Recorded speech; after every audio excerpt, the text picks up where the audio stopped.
Yes. అఖిల ma'am. ఇప్పుడేంటంటే ఇక్కడ కొంచెం అంటే సిటీస్‌లో మనకి ఎక్కువగా చూస్తున్నాం. ఐవీఎఫ్ ద్వారా పిల్లల్ని కంటున్నారు.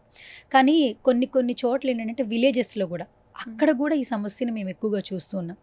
అంటే పల్లెటూరులో వాళ్ళ లైఫ్ స్టైల్ వేరుంటుంది. అంత స్ట్రెస్ ఉండదు. వాళ్ళ ఆహారపు అలవాట్లు వేరే ఉంటాయి. కానీ సిటీలో పెరుగుతున్నటువంటి లైఫ్ స్టైల్ లాగానే విలేజెస్‌లో గూడా చూస్తున్నాం. అసలెందుకంటారు? కరెక్టే మీరనింది. ఇంతకుముందు విలేజెస్‌లో అసలు ఫెర్టిలిటీ అనేది పెద్దగా వినేవాళ్ళు కాదు. కానీ ఇప్పుడు బానే వినిపిస్తుంది అండ్ వస్తున్నారు కూడా పేషెంట్స్. ఇది ఎందుకు అంటే ఇంతకుముందు అంత అవగాహన లేకపోవడం ఒకటి. ఉండిందేమో బట్ వాళ్ళు వచ్చేవాళ్ళు కాదు. అంటే అప్పుడున్న టెక్నాలజీ వేరు, ఇప్పుడున్న కమ్యూనికేషన్ మోడ్ ఆఫ్ కమ్యూనికేషన్ వేరు. ఇప్పుడు దే నో, వాళ్ళకి తెలుసు. సో అట్లా కూడా కేసెస్ పెరిగాయి అనుకోవచ్చు first thing. And second thing, ఊర్లో ఉన్నా కూడా న్యూట్రిషన్ డెఫిషియన్సీస్ ఎంత ఎక్కువగా చూస్తూ ఉంటామో, దో వాళ్ళకి మంచి గాలి అంటే మంచి ఫుడ్, ఫ్రెష్ ఫుడ్ ఎంత ఉన్నప్పటికీ న్యూట్రిషన్ డెఫిషియన్సీస్ చాలా ఎక్కువగా ఉంటున్నాయి. దానివల్ల కూడా ఈ ఇన్ఫర్టిలిటీ సమస్యలు ఎక్కువ అవుతున్నాయి అనుకోవచ్చు. మూడోది, మగవాళ్ళల్లో ఈ స్మోకింగ్ కానివ్వండి, బీడీ, సిగరెట్లు, లేదంటే ఈ మందు తాగడం ఇది ఎక్కువ అయిపోయింది ఊర్లలో కూడా. సో దానివల్ల కూడా ఫర్టిలిటీ సమస్యలు ఎక్కువ అవుతుండొచ్చు. సిటీలో అండ్ ఊర్లో ఇన్ జనరల్ ఫర్టిలిటీ అనేది ఎక్కువగా అవుతుంది because of many things. Nutrition is first thing what I would say. Okay. And ఇంతకు ముందు ఏంటంటే మ్యామ్ చాలామంది కూడా సంతానం ఆల్మోస్ట్ అందరికీ సంతానం అనేది కలుగుతూ ఉండేది న్యాచురల్‌గా. కానీ ఇప్పుడు ఎక్కడో ఒకళ్ళకి వాళ్ళు ప్రెగ్నెన్సీ ఓకే అయింది. కొంత మిస్‌క్యారీ అయింది. ఇప్పుడు ఒకవేళ ప్రెగ్నెన్సీ కన్ఫర్మ్ అయిన తర్వాత 6థ్ మంత్‌కి కూడా మిస్‌క్యారీ అయిందని చెప్తున్నారు. తర్వాత 7థ్ మంత్‌కే ఏదో ఒక చిన్న మిస్టేక్ అంటే వర్క్స్ చేసే దానిలో కొంచెం కంట్రోల్‌గా చేయకపోవడం వల్ల వెంటనే ఆపరేషన్ చేయాల్సొచ్చి 7థ్ మంత్‌లోనే ఆపరేషన్ చేస్తుంటే బేబీస్ హెల్తీ లేకుండా పుట్టడం, మళ్ళీ నెక్స్ట్ డేనే చనిపోవడం. అంటే ఇవన్నీ ఒకప్పుడు ఏంటంటే చాలా జాగ్రత్తగా ఉండేవాళ్ళు. ఇంట్లో అమ్మ వాళ్ళు చెప్తుండేవాళ్ళు, అమ్మమ్మలు ఉండేవాళ్ళు, అదంతా ఓకే. ఇప్పుడు అదే జాగ్రత్త మనకు కూడా ఉంది. కానీ సక్సెస్ రేట్ అనేది తగ్గిపోతూ వస్తుంది. ఫెయిల్యూర్స్ రేట్ అనేది పెరిగిపోతూ వస్తుంది సంతానం విషయంలో. మీరేం చెప్తారు మ్యామ్? మిస్‌క్యారేజ్ రేట్ అనేది ఇప్పుడు ఎక్కువ అవుతుంది అంటే first late marriages, elderly women వల్ల ఒకటి అనుకోవచ్చు. ఓకే. బట్ మిస్‌క్యారేజెస్ ఇంతకుముందు కూడా అయ్యేవి. కాకపోతే తెలిసేది కాదు. ఇప్పుడు ఆ డేటా మొత్తం మన దగ్గర క్లియర్‌గా ఉంది, కనిపిస్తుంది అండ్ రిపోర్ట్ చేస్తారు. ఇప్పుడు మిస్‌క్యారేజ్ అవ్వగానే we have to report to a certain authority. So అట్లా నెంబర్స్ మనకి ఇప్పుడు తెలుస్తున్నాయి. బట్ ఇది ముందు నుంచి కూడా ఉన్నాయి. బట్ ఇప్పుడు కొత్తగా నెంబర్స్ అంటే ఎర్లీ మిస్‌క్యారేజెస్ పెరుగుతుంది ఎందుకు అంటే ఎల్డర్లీ ఉమెన్ చైల్డ్ బేరింగ్ ఎక్కువ అవ్వడం వల్ల ఎర్లీ మిస్‌క్యారేజెస్ అవుతాయి. ఫస్ట్ 3 మంత్స్‌లో ఏదైతే మిస్‌క్యారేజెస్ అవుతాయో అవి 70% క్రోమోజోమ్ అబ్నార్మాలిటీస్ ఉంటేనే అవుతాయి. మీరన్నట్టు 6థ్ మంత్‌లో ఆర్ 7థ్ మంత్‌లో వాళ్ళు ఏదన్నా పని చేయడం వల్ల మిస్‌క్యారేజెస్ అలాంటివి అవ్వవు. అంటే చాలా అపోహలు ఉంటాయి. అదే అంటున్నాను, too much of information also కొన్నిసార్లు కన్‌ఫ్యూజ్ చేస్తుంది. చాలా చాలా డౌట్స్‌తో వస్తారు. ఇది చేయొచ్చా? నేను మెట్లు ఎక్కొచ్చా? చిన్న చిన్నవి అడుగుతూ ఉంటారు. ఇవన్నీ ముందు కూడా చేసేవాళ్ళు కదా, వీళ్ళు ఎందుకు ఇప్పుడు ఇంతగా అడుగుతున్నారు అనిపిస్తుంది కొన్నిసార్లు.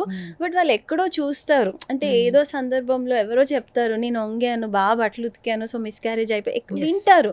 అవన్నీ అంటే అలా ఎప్పుడు ఉండదు. బాగా ఎగరడం వల్ల ఆర్ మెట్లు ఎక్కి దిగడం వల్ల మిస్‌క్యారేజెస్ అయిపోవడం లాంటివి జరగవు. అంటే గర్భద్వారం ఏమన్నా చిన్నగా ఉంటేనే తప్పించి ఎర్లీగా డెలివరీ అయ్యే అవకాశాలు తక్కువగా ఉంటాయి. ఇప్పుడు 7థ్ మంత్‌లో మిస్‌క్యారేజెస్ అంటే యూజువల్లీ ఇప్పుడు ఉన్న ప్రెగ్నెంట్ ఉమెన్‌లో బీపీ, షుగర్స్ ఇవి కూడా ఎక్కువైపోయాయి. ఇంతకుముందు అసలు ఇంత మోతాదులో ఎప్పుడు రికార్డ్ అవ్వలేదు. ప్రెగ్నెంట్ ఉమెన్‌లో ఎక్కువ బీపీలు చూడడం కానీ, షుగర్స్ రావడం ఇవన్నీ. బట్ ఇప్పుడు ఈ పాస్ట్ 10 ఇయర్స్ నుంచి ఇవన్నీ ఎక్కువైపోయాయి. అంటే ఇవన్నిటికీ ఒక రకంగా స్ట్రెస్ కూడా అండర్లయింగ్ కాజ్ స్ట్రెస్సే ఉంటుంది. So it's a collective. అంటే దేని వల్ల అయ్యింది అనేది అది ఇండివిజువల్‌గా వాళ్ళ కేస్‌ని స్టడీ చేస్తేనే మనకు తెలుస్తుంది రీజన్. ఓకే. అలా. సో ఇంకొకటి ఏంటంటే మ్యామ్ ఇప్పుడు అంటే సంతానం కలగట్లేదు, టెస్టులు చేయించుకుంటున్నారు. బేసిక్‌గా వాళ్ళకి ప్రధానంగా చెప్తున్న పాయింట్స్ ఏంటంటే మీకు వాటర్ బబుల్స్ వచ్చాయి, లేదా పీసీఓడి ప్రాబ్లమ్ ఉండిందా, హార్మోన్స్ ఇంబ్యాలెన్స్ ఉందా, ఎక్కువగా స్ట్రెస్‌కి గురవుతున్నారా, ఇవన్నీ కూడా ప్రధాన కారణాలు సంతానం కలగకపోవడానికని డాక్టర్స్ చెప్తున్నారు. అంటే టెస్టులు చేసిన తర్వాత ఇప్పుడు ఇంకా ఐవీఎఫ్ పద్ధతి ద్వారా ఏంటంటే ఇంకా టెస్టులు చేస్తే ఇంకా లాట్ ఆఫ్ ఇష్యూస్ ఫీమేల్స్లో చూస్తున్నామని డాక్టర్స్ చెప్తున్నారు. సో ఆ ఇష్యూస్ ఏంటి షేర్ చేస్తారు? సో ఇప్పుడు ఈ ఫర్టిలిటీ ఇవాల్యుయేషన్‌లో ఏంటి అంటే, మనకి బేసిక్ కొన్ని విషయాలే తెలుస్తాయి. లైక్ ఎగ్ టైంకి రిలీజ్ అవుతుందా లేదా? లేదంటే ట్యూబ్స్ ఓపెన్ ఉన్నాయా లేదా? యూట్రస్ లైనింగ్ బావుందా లేదా? బట్ ఇంతకు మించి ఇది కేవలం 30% వరకే. ఒక అమ్మాయి ప్రెగ్నెంట్ అవ్వాలి అంటే, ఈ 3 నార్మల్‌గా ఉంటే ప్రెగ్నెన్సీ రావడానికి అట్రిబ్యూట్ చేసేది ఓన్లీ 30%. మిగిలిన 70% బాడీలో న్యాచురల్‌గా జరిగిపోవాలి. అవి ఎవ్వరికీ కనిపించవు. కాకపోతే ఐవీఎఫ్‌లో ఏంటి అంటే కనీసం ఆ ఎగ్‌ని బయటికి తీస్తాం కాబట్టి దాని క్వాలిటీ ఎలా ఉంది అనేది ఒకటి కమెంట్ చేయొచ్చు. దాన్ని బట్టి ఒక అవగాహన వస్తుంది. ఓకే.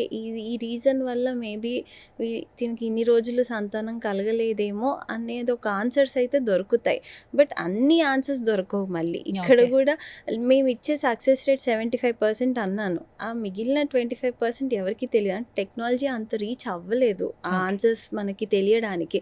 బట్ ఐవీఎఫ్ చేయించుకున్నాక కనీసం ఓకే. ఎందుకు అవ్వట్లేదు అన్నదానికి మాత్రం ఒక ఆన్సర్ అయితే అర్థమైపోతుంది. అండ్ ఏం చేయొచ్చో కూడా ఒక ప్లాన్ అనేది ఉంటుంది. ప్రతిసారి ఏంటంటే ఐవీఎఫ్ సెంటర్స్ దగ్గరికి వెళ్ళినప్పుడు అందరూ ఏంటంటే జనరల్ టాపిక్స్ అంటే ప్రతి ఒక్కరు మాట్లాడుకునేటప్పుడు ఏజ్ మ్యాటర్స్.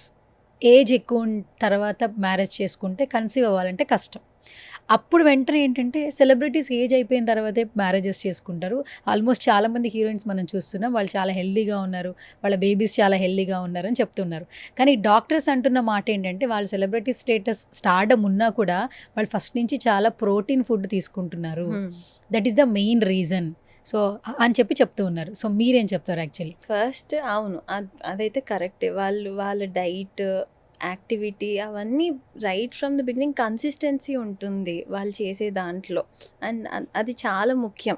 ఇప్పుడు వారానికి 4 రోజులు వర్కౌట్ చేసినా చాలు. బట్ చెయ్యాలి. అది కన్సిస్టెంట్‌గా ఉండాలి.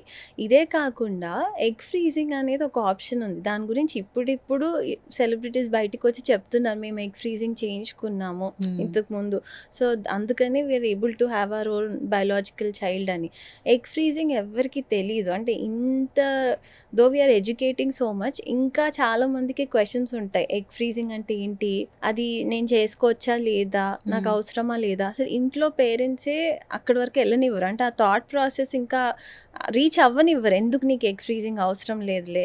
దాని బదులు you can rather get married అంటారు. బట్ ఆ పెళ్ళి అంటే టు సర్చ్ వాళ్ళకి రైట్ పార్ట్నర్ వచ్చి పెళ్లి చేసుకుని మళ్ళీ ఆ తర్వాత పిల్లల్ని కనేలోపు అంటే this lot of time which is getting wasted. So వాళ్ళు పాటించింది ఎగ్ ఫ్రీజింగ్ ఒకటి and next healthy life style ఈ రెండు. సో ఎగ్ ఫ్రీజింగ్ ఖచ్చితంగా ఎలాంటి వాళ్ళు ఈ ఆప్షన్ సెలెక్ట్ చేసుకోవచ్చు అంటారు? యాక్చువల్లీ ఎగ్ ఫ్రీజింగ్ అనేది ఇనీషియల్‌గా క్యాన్సర్ పేషెంట్స్ గురించి మాత్రమే చేసేవాళ్ళు.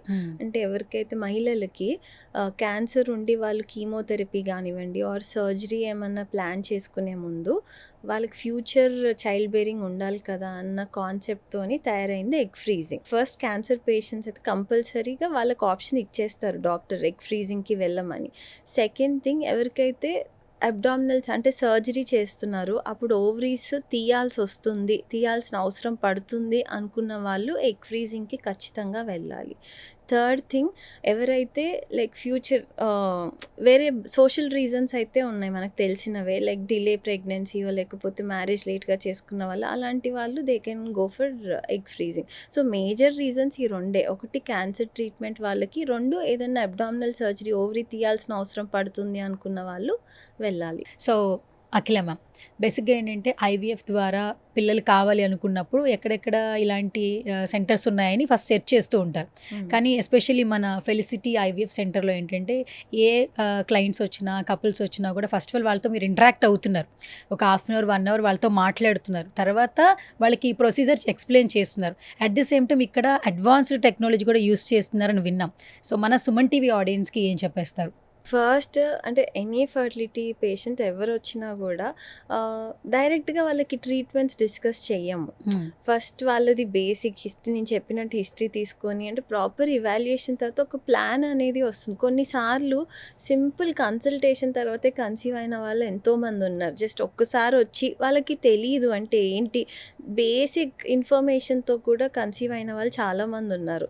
అదే ఇంకొంతమందికి ఏంటంటే కొంచెం ట్రీట్మెంట్స్ అంటే ఒక అవేర్‌నెస్ అనేది Create ఫస్ట్ చేసి. వాళ్ళకి రావాలి. ఓకే. నాకు ఈ ప్రాబ్లమ్ దీనికి ఇది సొల్యూషన్ అనేది తెలిస్తే అప్పుడు ఇట్స్ ఎ టీమ్ ఎఫర్ట్. ఇప్పుడు నేను ఒక్కదాన్నే కూర్చొని చేస్తే అవ్వదు. Patient also should contribute to the treatment. అప్పుడే we can come out of this. Okay. So, మొత్తానికి ఎంతోమందికి యాక్చువల్లీ వాళ్ళ ప్రాబ్లమ్‌కి సంబంధించి రెక్టిఫై సలహాలు, సూచనలు ఇస్తున్నారు. అట్ ది సేమ్ టైమ్ మన ఫెలిసిటీ ఐవీఎఫ్ సెంటర్ ద్వారా అడ్వాన్స్డ్ టెక్నాలజీతో ఐవీఎఫ్ ద్వారా ఎంతోమందికి పిల్లల్ని కలుగజేసే దిశగా అయితే అడుగులైతే పడుతున్నాయని చెప్పొచ్చు. అండ్ మా సుమన్ టీవీలో చాలామంది కూడా ఇప్పటికే మన వీడియోస్ చూస్తూ ఉన్నారు. సో, ఈ వీడియో కింద ఏదైనా కమెంట్ సెక్షన్‌లో డౌట్ రైజ్ చేస్తే నెక్స్ట్ వీడియోలో ఈ క్వెషన్‌కి ఆన్సర్ కూడా ఇచ్చే ప్రయత్నం చేద్దాము. Sure. So, thank you so much Thank once you. Again Akhila ma'am. Thank you so much. Thank you so much.